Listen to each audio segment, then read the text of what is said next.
In question number 12, we're going to have to work this without a calculator, and we're wondering which of the following is equivalent to this integral here. This is a definite integral. So let's take a look at our answer choices, and I'm going to take a look at C and D right now. And C, we're just breaking up the integral into 1 over, and that's definitely not a rule, not something that's going to work. We also can't break up factors of the integral and take the integral of each one. So choice D is not going to work either. Instead, we've got this value of u here for a and b. And let's figure out which one this is. And by the way, if we take a look at a and b, the only difference between these two are the lower and upper limits. So let's work through this problem, and I'll show you which one here is the correct answer. So we're going to make u equal 2 plus the natural log of x.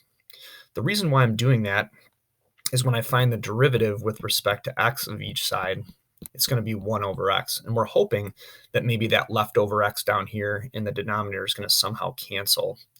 If I multiply by x on each side and by dx on each side, the x's on the right will cancel, the dx's on the left will cancel, and I'll wind up with x times du is equal to dx.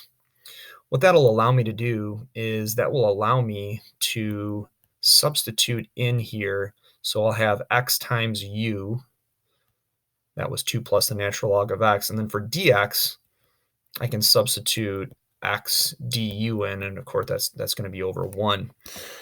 What I thought was going to happen did happen.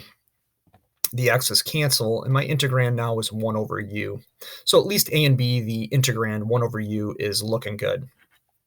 Let's focus on the upper limits then. In the original problem, the lower and upper limit are in terms of x, because everything else is in terms of x. That variable is not going to be different. So choice B is probably not going to be correct. So we're just going to say probably not correct, but maybe. Choice A might be looking a little bit better because those aren't the original values of x. Let's go ahead and figure out what those upper and lower limits are going to be for sure. So for the upper limit, we're going to use our expression for u, which is 2 plus the natural log of e to the 6th power, because our upper limit is e to the 6th.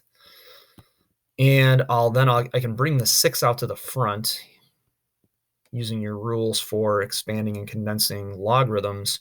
And then the natural log of e is 1. So I wind up with 2 plus 6 being equal to 8 here. So that's that upper limit right there. So we know this one's wrong. So our original thought there was probably correct. Could work out to be the same, but that would just be kind of a coincidence. So you always want to check. We'd be good to go right now in circling this sucker up. And just for your knowledge, we could do the lower limit, see if that works out to be 2. So u is equal to 2 plus the natural log of 1. Of course, the natural log of 1 is 0.